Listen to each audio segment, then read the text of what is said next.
No.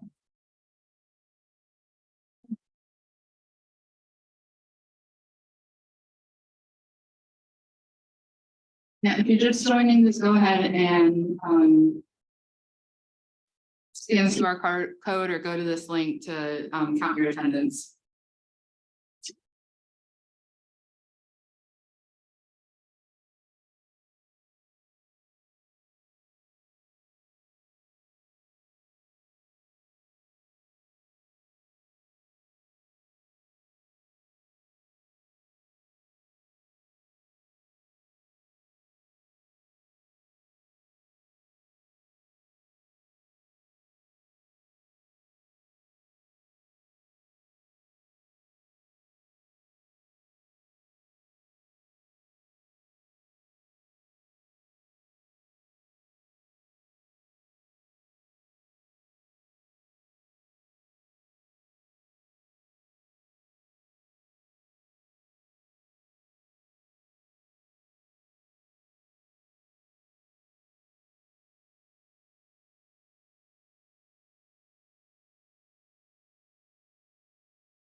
Okay, well, welcome everyone in person and on Zoom to the final GSA Senate Assembly of the school year.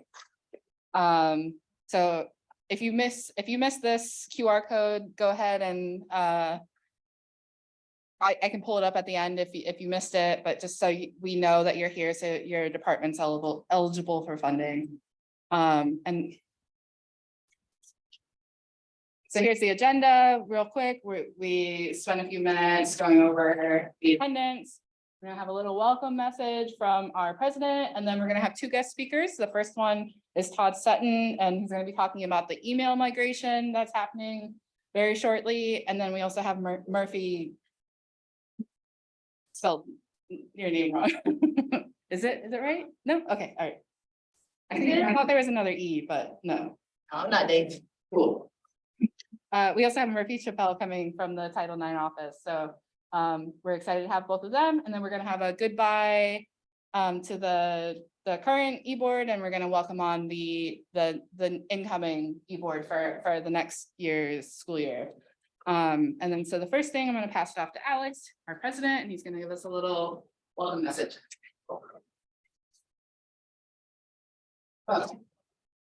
Hello, everyone. Alexander here. Welcome to the last GSA meeting of the year. I'm really excited for summer. I can feel it. It's Thursday, but it also feels like Thursday of the year. I'm ready for a weekend.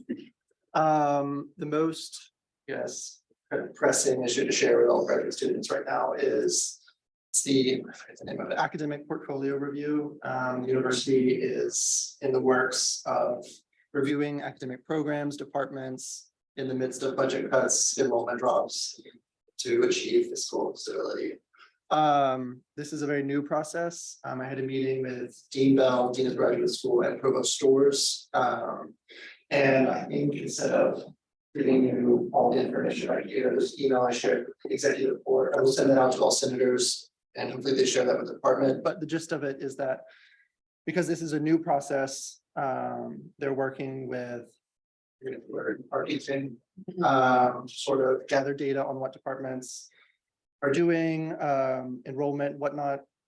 But they're having a data review committee full of faculty and staff, but no students, because as it was said in the meeting, this won't impact students. Any programs that are going to stay or go, they will teach them out. And so there wasn't a need for students to be on this committee. Of course, I would love student input and shared governance. But that is what it is. So we won't know much about this. I asked for a forum, but that will be scheduled for the fall semester. So once this process has sort of started over the summer, they look into departments and programs. They're going to share sort of where they are sometime early in the fall. It's convenient for the administration.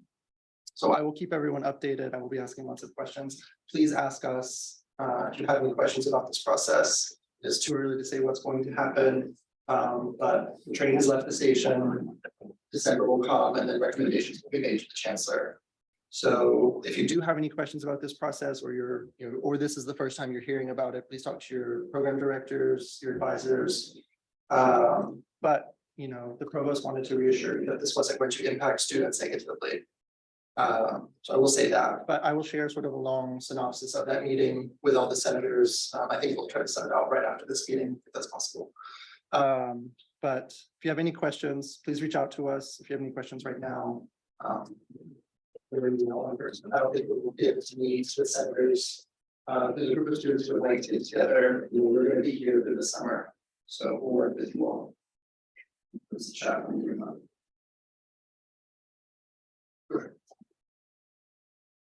If there are any questions, thank you for coming online. We really appreciate the attendance. Okay. Well, yeah, I will keep everyone informed.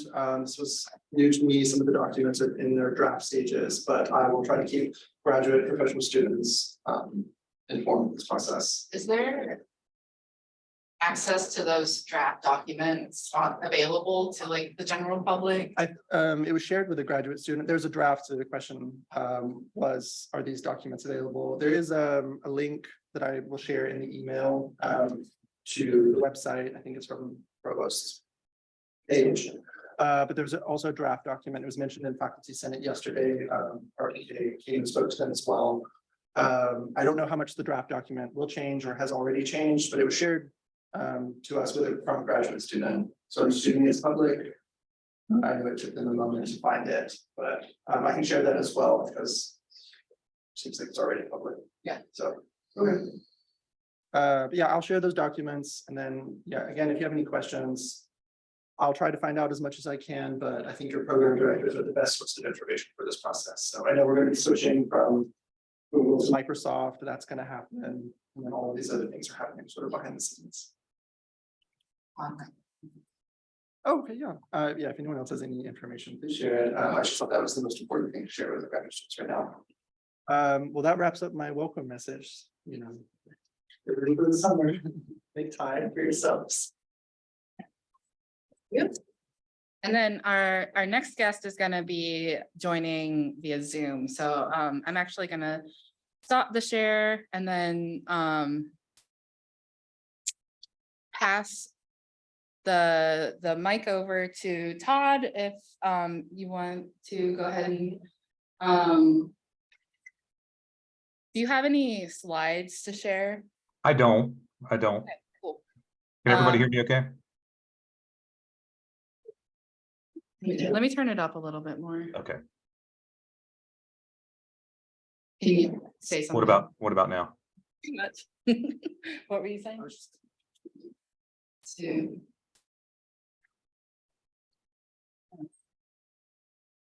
Yeah, if I had moved my.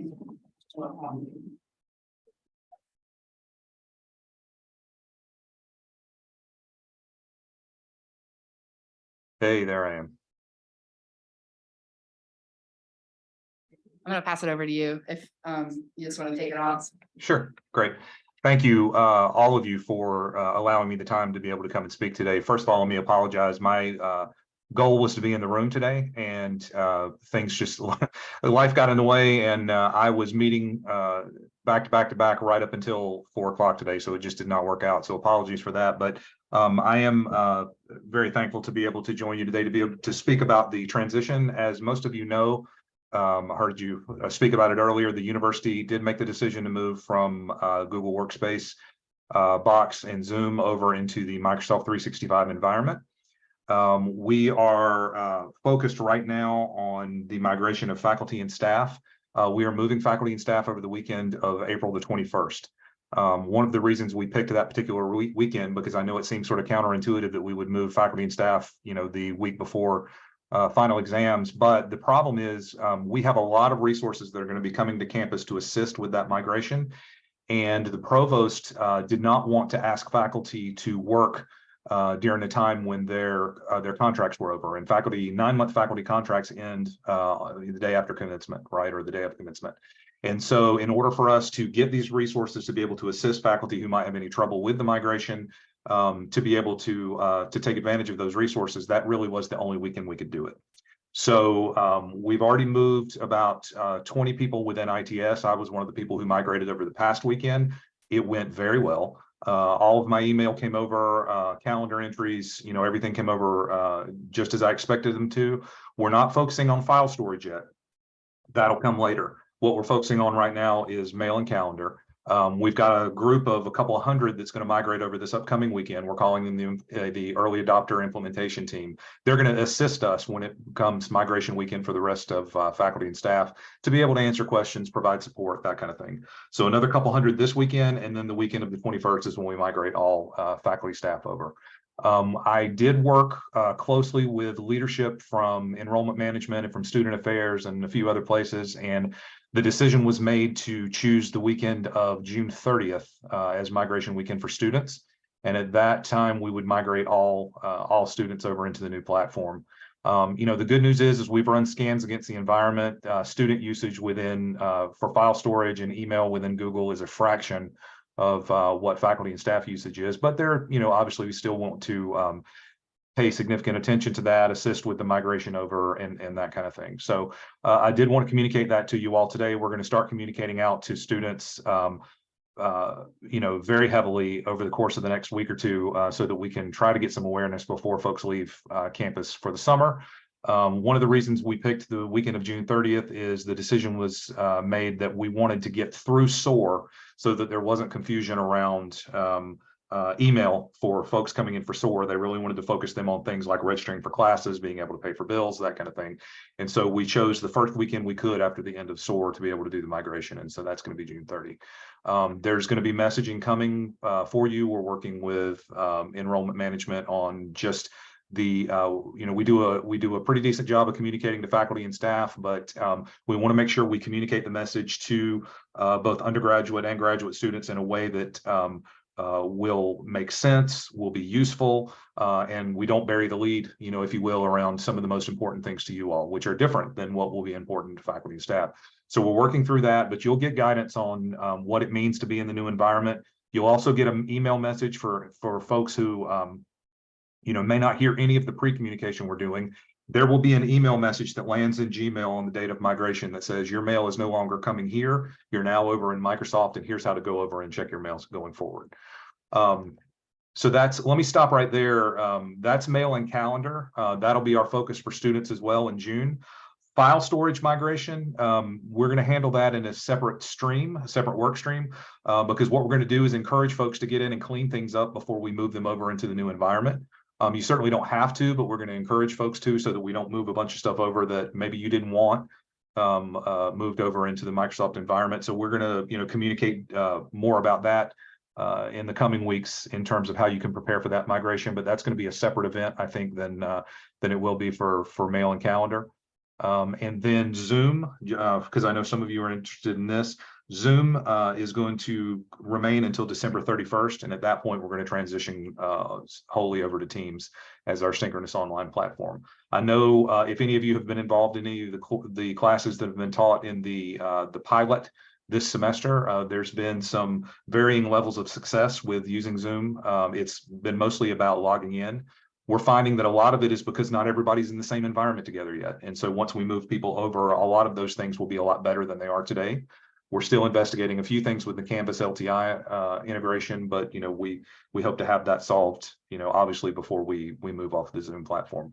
So I'm going to stop there because I know that's a lot of information, and I'm sure some of you have some very specific questions, and I want to be able to answer those.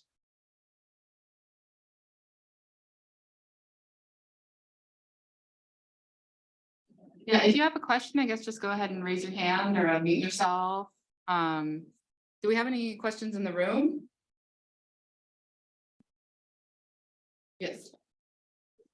Regarding the migration processes, mainly between file storage, like you said on Box, you said that there is a streamlined process for faculty. So in a nutshell, aside from picking what I would want moved over or not, what am I responsible for?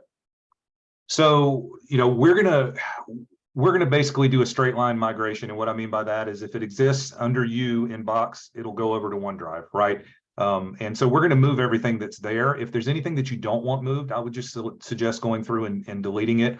Or I would say, go in and delete it. Now, that being said, you don't have to. We'll move over everything that's there. But if you want to clean up ahead of time, it would be, to go into Drive, go into Box and clean those things up before we move over. One of the things I failed to mention before, and this, I think, I think will be of interest to everyone is, so Box, our goal with Box is to get out of Box completely. We want to get out of that environment. We want to stop paying the bill. We want to turn the lights out and, and move on. Google is different. Google, our goal is to get below a threshold, which is 100 terabytes, which gets us into a free tier so that we no longer have to pay for Google anymore.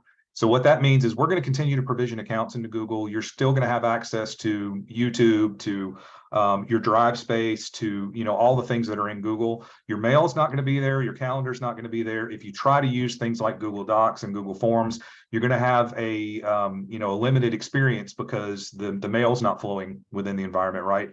But we're not removing your access to anything within Google. So that's something that I know a lot of faculty were concerned about because a lot of them have these significant YouTube channels that they use for instructional purposes, that kind of thing. We're not taking away access within the Google environment. In order to stay underneath that 100 terabyte threshold, we're going to start to have to implement quotas that we don't have today, right?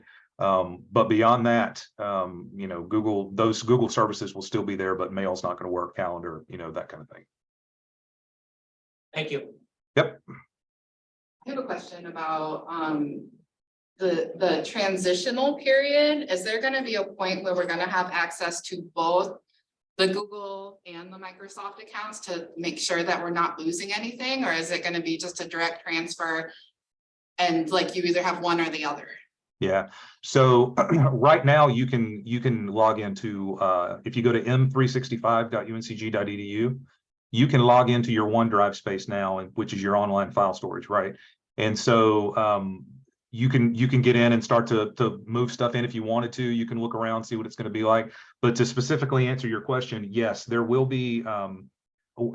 So what I like to say about this migration is it's going to be disruptive, but it's not going to be destructive. And what I mean by that is we're not deleting anything when we move it over. So if for some reason you get into the Microsoft environment for your mail, for example, and something's not there that you expected, you'll be able to go back over into Google and get it. There will be a coexistence period where things will be left in both environments because we're just going to make a copy of data. We're not going to take the file, move it out of Google and drop it into Microsoft. We're going to take a copy of what you have in Box or in Google and move it over. So yes, you will be able to go and get things that maybe you didn't pre-migrate out that you wanted to keep or something like that. So if Yeah. you might, then if there's still a copy in your Google account, then you would just like get 2 copies of it if you had already moved it before the transition. Yeah, so what I would suggest if you do move it before the transition is delete it after you. That way you don't get that second copy because that is exactly right. Sebastian has his hand raised. Thank you. I came in a little bit late today, so I apologize if you already mentioned this. As far as the actual email address itself, so we can people can start updating LinkedIn profile, whatever it might be. When we'll be receiving those? It stays the same. So it'll continue to be what it is today. Yeah. It's just that on the date of the migration, mail will stop going into Google and it'll start going into Microsoft, but the email address will stay the same. Okay, fantastic. Thank you. Yes, sir. Here, we have a question in the room. As far as those of us that have active forms in Google Forms and Excel documents, how would that look being translated over to Microsoft Forms? So forms don't actually migrate. They have to be recreated. Now they will continue to work in the Google environment, but we would encourage you to go ahead and recreate those as soon as you can, if you depend on them. The reason being is you're going to lose some functionality, if you depend on it notifying you when you get a response to your form or that kind of thing. The solution over in Microsoft, it's called Microsoft Forms. It backends into Excel. It works, a lot like you're used to with Google Forms. And so the recreation process, unless it's a really extensive form, is not all that difficult. But the good news is if it is a really extensive form, it will continue to work until, you no longer need it in Google. Colton has a question. Yeah. I just wanted to make sure I understood. So like old emails that we have within our Gmail, can you say again how we'll be able to access those in the Microsoft email? So they will move over into your Outlook inbox in Outlook. So for example, if you've got them sitting in your inbox in Gmail, they'll move over into your inbox in Outlook. If you've got them in a label, it'll move over into a folder in Outlook. So Outlook handles, it doesn't have labels like Gmail does, but it has folders. And so what'll happen is if you have something with a label on it, it'll transition into a folder in Outlook. And so, the good news is too there is that if you can't find it after you move over, there's search like there is in Gmail, but if you can't find it, you can always go back over to Google and get whatever you would need. But all of that stuff is going to transition in the same place that it sits in Google for you today. Okay, awesome. Thank you. Yep. I think with that, I think maybe we should move on to the next things. We have another guest speaker, but Todd, if anyone has any questions, can they send you an email or like any clarifying sort of thing? They certainly can. And let me just make mention too, if you go to technologyinitiatives.uncg.edu, there's a whole section there around this particular initiative. There's a link to a form where you can submit questions. You're welcome to email me directly and I'll answer them. But if you submit them that way, they get added into our FAQ. And that way everybody can benefit from the answer to your particular question. But probably it's already been answered because there's like, a couple hundred questions that have been submitted so far. So I would encourage you to go to that website and I can send that to you and I'll drop it in the meeting chat so that everybody's got it. But yeah, you're welcome to email me directly too. Thank you again for the time today. We usually have like a summary wrap up email at the end and we'll go ahead and put that website in there too. Great. Thank you. All right, well, thanks for coming, Todd. And if you want to stick around, you can, but if not, you can take off. Thank you. All right, thanks a lot.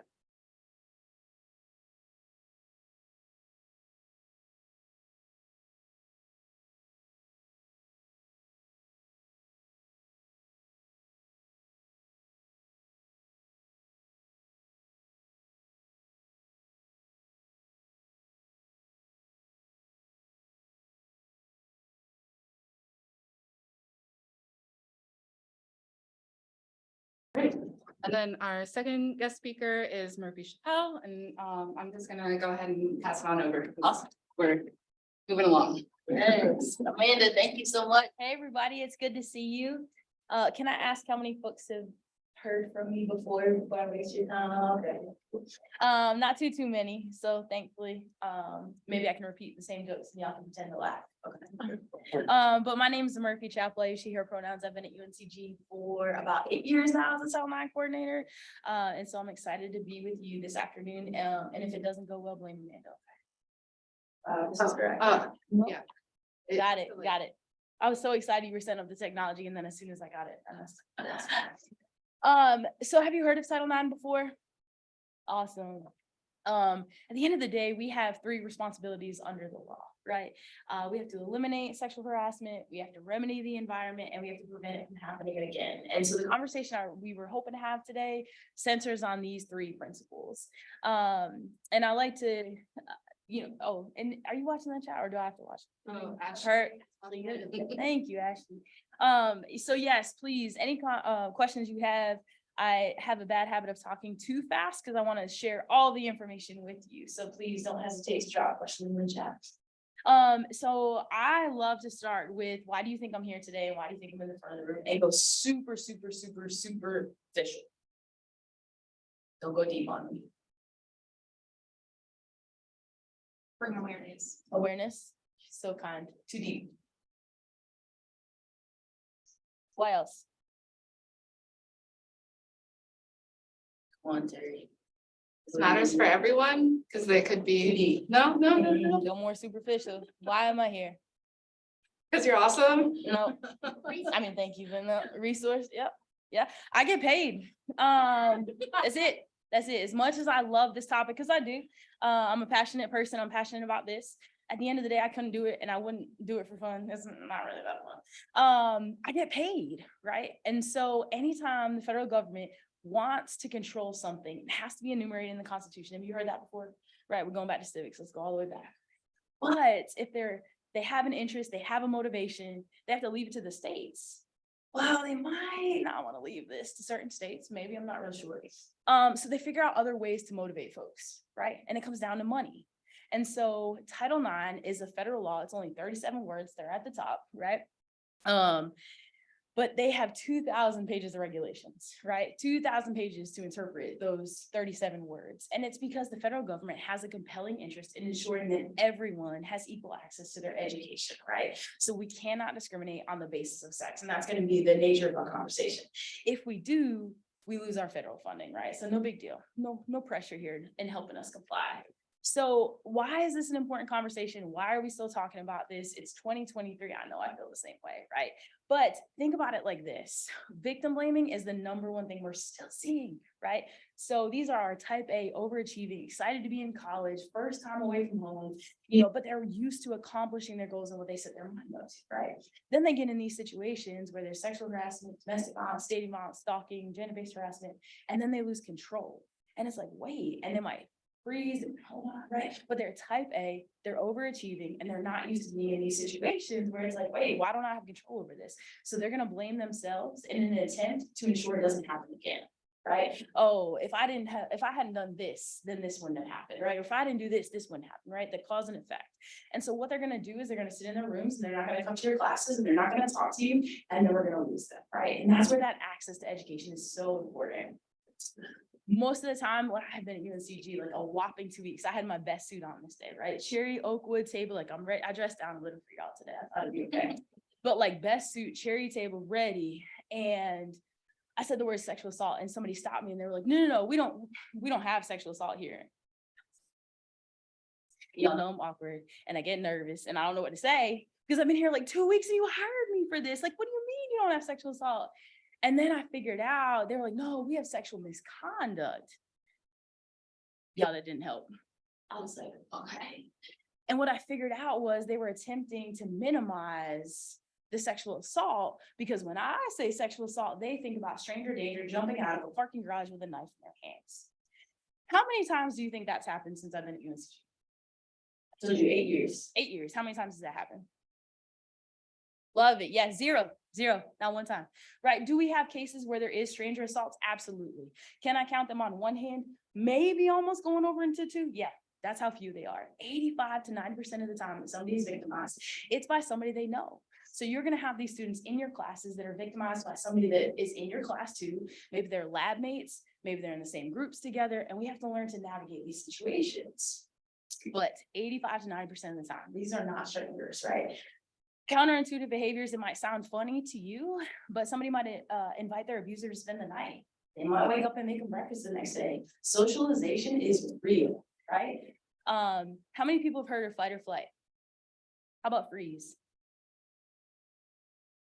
Look, there's not as many scientists here today, so I'm gonna try this, right? But freeze has to do with, what do you think I hear the most? Fight, flight, or freeze?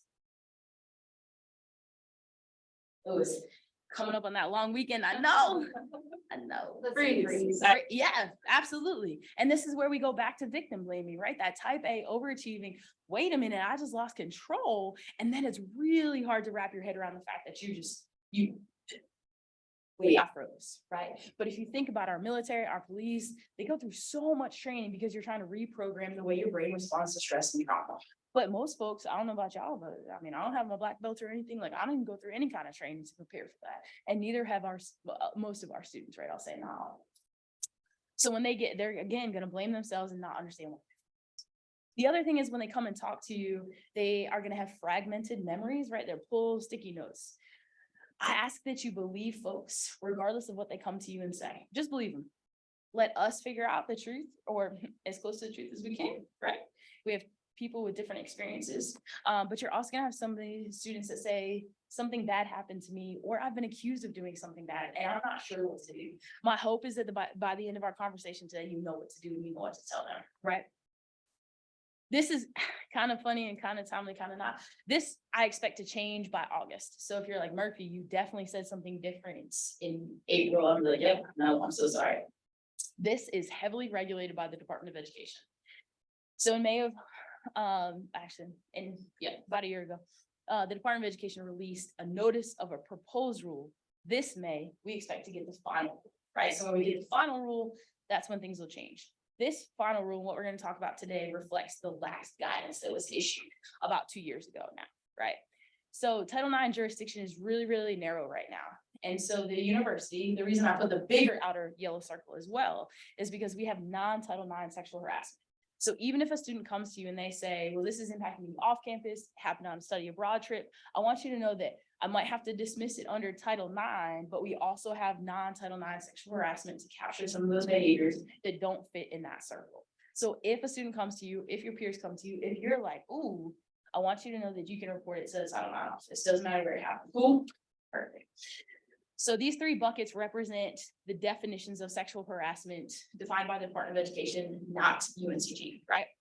So the first bucket, we like to, anybody take Latin, quid pro quo? Yeah.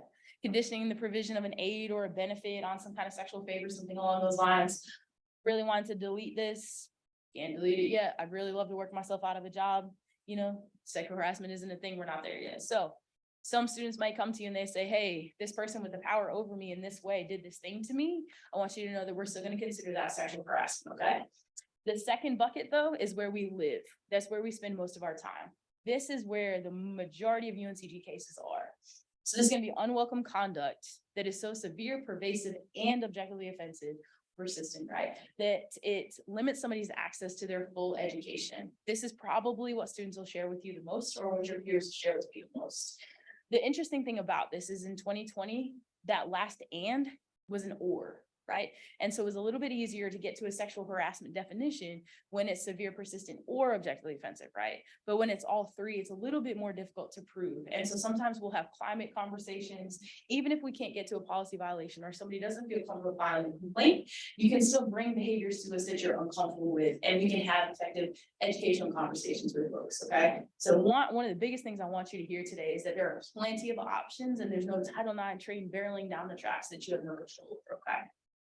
The nice thing about the third bucket is that this was codified into law, but is always how UNCG has treated sexual assault, domestic violence, dating, and stalking. So we never differentiated between those. The other thing that you're going to see come out with updated regulations and websites in the upcoming academic year is more of a heightened sense of the rights and responsibility of students that are pregnant or parenting, right? So when you think about students that are pregnant or parenting, I also want you to think about birthing and non-birthing parents, right? So this is not just for one person in the relationship that maybe birthed a child, right? It could be the other person as well. A lot of times we'll have parking issues. Maybe the doctor will require some absences, makeup work and exams, leaves of absences. Think about these things. And so you, especially as graduate students, may be experiencing this, your peers may be experiencing this. Want to use this opportunity to remind you that the Title IX office is going to be a resource to help you navigate campus a little bit more comfortably. I'm looking at these desks right now, and my first thought when I walked in was like, it's like pretty difficult to navigate as a child develops, right? Like, I don't know how, anyway, so those are the kinds of things we'll work on. Cool. The other examples of incidents that I want you to think about, I've listed here. I'm going to share the slides so that y'all can have access to them too, but just some things I'd love for you to think about, right? Student tells you they've had a hard time adjusting to living in the residence halls because their partner's constantly texting and controlling them. Student states they were sexually assaulted last weekend. Maybe they say they were sexually abused before coming to college. Even if they say it happened before, I want you to know that, again, we're not just resolution, lots of support on campus too, and different moments can trigger folks. And so if you're in a class and you're teaching them, or you're kind of having a conversation, maybe some tutoring, there could be something that happens, maybe a subject that has seemingly nothing to do with anything that we're talking about today, and all of a sudden they're triggered, right? So thinking about even if it happened before school. This one, we're getting a lot, actually, receiving unwanted explicit Snapchats, right? So think about dick pics, unsolicited nude pics, things like that. We're seeing this more and more. The other thing that we're seeing that I'd love to bring to your attention and get some help with as you're coaching these lovely young undergraduate students who are so impressionable. Social media is not the place to share nude images with those you don't know. So we're seeing that more and more, and we want to restore agency and ensure agency of body and control, but also like, you don't know what's going to happen to that picture. Is that something you really want to do and put yourself out there for, right? So kind of thinking about those things and helping students understand that even when the internet just doesn't go away ever. Thinking about those things. Student tells you they're struggling because their ex told them they'd report an unwanted sexual encounter. Sometimes folks report to us on saying that somebody has threatened to weaponize Title IX. We're seeing that a little bit more. I don't love that. We still want to be supporting resources, not something that's like, oh, I'm going to file Title IX on you. Like, oh, snooze. Okay. Student indicates faculty member refuses to excuse absences or appointments. And then maybe folks using dead names. We're hearing that, but we're not getting a lot of complaints about that. So please keep in mind that if folks share with you that somebody's continuing intentionally mispronouncing, dead naming, you want to have conversations about that so that we can ensure the students connect with resources and really aware of options for support. What our data and policies won't explicitly tell you is that Black, transgender, Indigenous, and queer communities still experience violence at higher rates and under reports. We've been watching some of this on campus, but sexual violence, what we've seen is it has historically been treated as a public health issue, but we're also seeing, and what we think we're going to start to address on our campus is the issue of power and oppression and how that's playing into it, and rethinking how we're having our educational conversations, right? So thinking about the buckets of responsibility, students may share with you that they already shared this information with a faculty member or with a police department. I want you to know that that may not have come to us, and I would still encourage you to report because you're the experts in your academic areas, and I would love to be the expert in the Title IX student support area, right? So most folks are going to be in this first bucket. They're going to be employees. They're not going to have to report. They're not going to be mandated to report, but they are encouraged.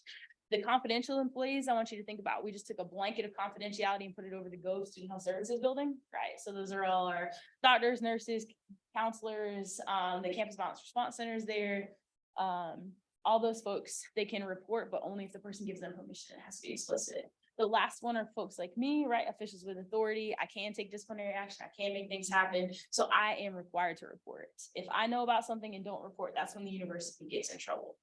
If you look at this bucket, do y'all know where you are, or could you use any kind of clarification on your goals? Is it only the last bucket that's required to report? Yes, only the last bucket. Great question. Thank you. And again, this could be one of those things, and you'll get some guidance in August that could potentially change. I still don't see that changing for students because your primary relationship to the university is as a student. And so I do not see that changing. But one of the things I'm concerned about is that in the draft rule, it spoke more to the job responsibilities and not the title. And the job responsibility that would require reporting was teaching, right? And so I do think there's going to be some guidance that comes out that changes your role if nothing changes, right? So if the final rule reflects the draft rule, you will be mandated reporters and have to report this information. Make sense? Again, that's what we're not going to have control over, but we'll talk to Greg, we'll talk to you, of course, and get this item presentation. Okay, you said what you would know this will change for. So supposedly the Department of Education is going to release the final rule in May. Can you, we have a bunch of people on Zoom, so if Yep. we do get questions from the room, like maybe repeat them. Excuse me, I'm so sorry. Thank you so much. The question was when we expect the final rule to come out, and that was May. Yeah. Is that it? Thanks for the reminder of the accessibility. I appreciate that. So this is how you make a report. Again, we're going to share this information. You can't go wrong, right? Call, email. Some folks want their names associated, some don't. Totally respect it, but there's links and all that stuff here.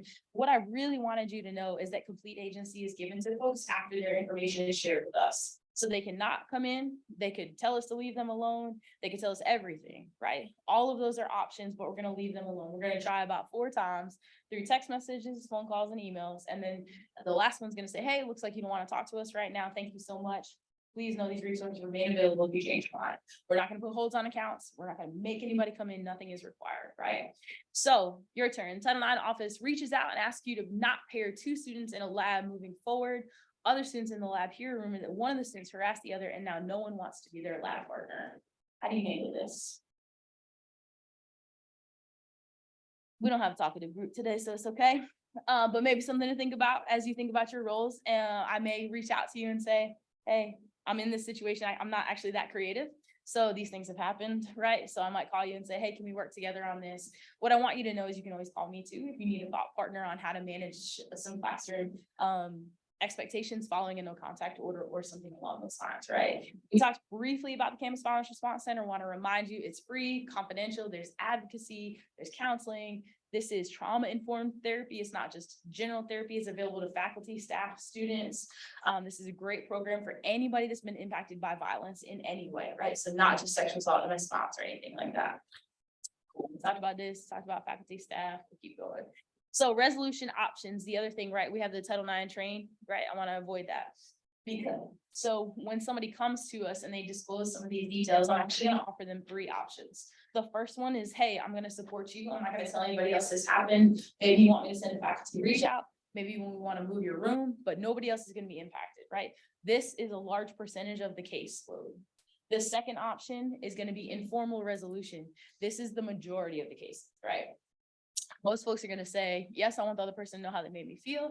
I don't want to get them in trouble, right? Because if we go back to who our victims are, they're sharing communities. They already share marginalized identities, right? These are folks that don't want to necessarily get somebody else in trouble. So they're going to say, I want them to know how they made me feel, but I don't want them kicked out of school. Okay, bet. Let's have that conversation, right? One of the ways that we carry that out is that student that has been impacted will write a letter to the student that committed the actions, right? And they'll say, hey, here's how your actions impacted me that day. The person can respond and say, oh, thank you for sharing that with me. Here was my intention. And we'll allow them to go back and forth 2 times so that we don't let it go on forever. And the students can attack the actions and they can describe how it made them feel, but they can't attack character or the person individually. The Title IX office will also read those letters before they're shared, and all of that is disclosed.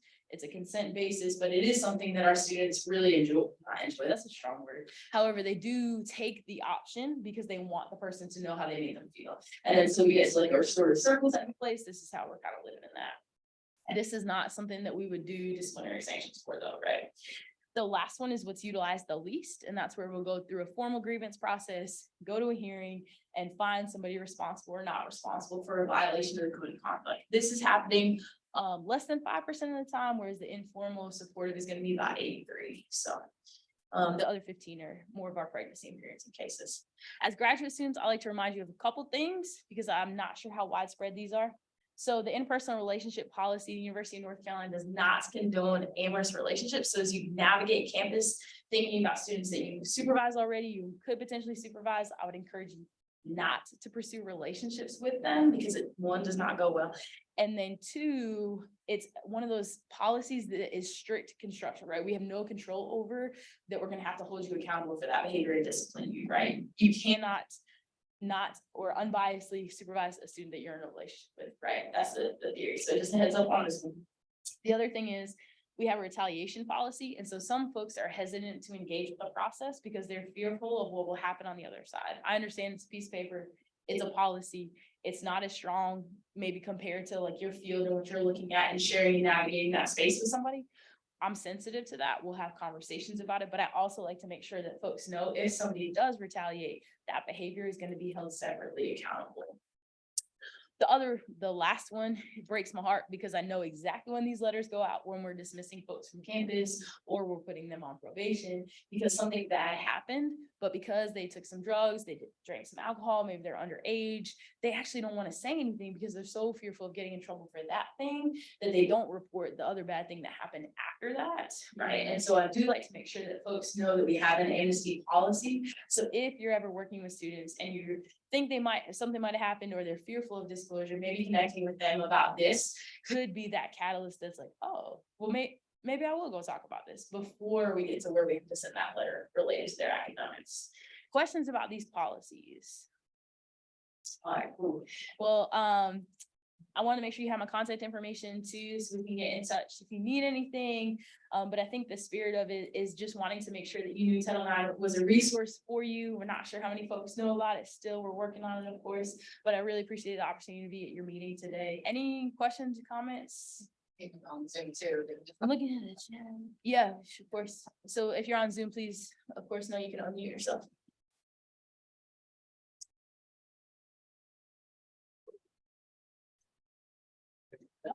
It is Friday. It is Friday for all intents and purposes, right? Well, Amanda, y'all, thank you so much for your time today. I really appreciate the opportunity to be with you. Thank you. Thank you.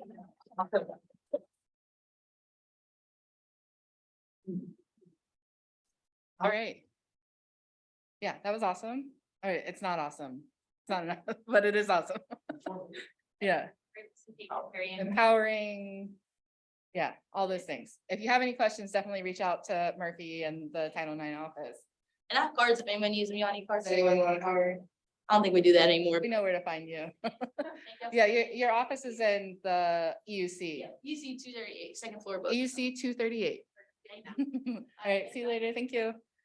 Let me get back to our presentation. I don't think we have much more. I know. None of these. Did I close it? I think you may have. I don't think we did. It's just saying goodbye. We're just saying goodbye. Okay. We lost the presentation, but the only other thing is we're sort of transitioning at the end of this from the old board to the new board. So I guess, what do we do for that? I don't know. Presents. Yeah, yeah. I have a welcome message and now I finally get to give a goodbye message. That's perfect. So, I just wanted to say a quick few things.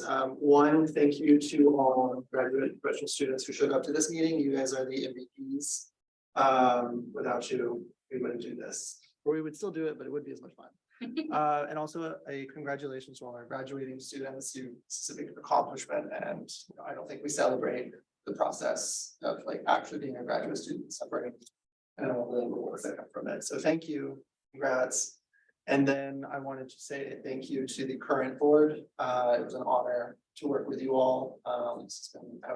I was nervous stepping into this role last year, but I'm really grateful for the three of you, Dr. Craig as well, for the work she does. So that is my farewell message. And Dr. Salmon, if you joined us late. So I don't know if the incoming officers would like to say welcome, or the current board would like to say goodbye. Otherwise, You stand up. okay, we're gonna all see each other again in the fall. So I hope to see you and new faces the fall semester. But with that, we can adjourn. Yeah, we're gonna end early. End early. Enjoy your weekend. Enjoy the summer. Please reach out to us for questions. Does anyone have any questions right now? No questions. Okay. Thank you all so much. Bye.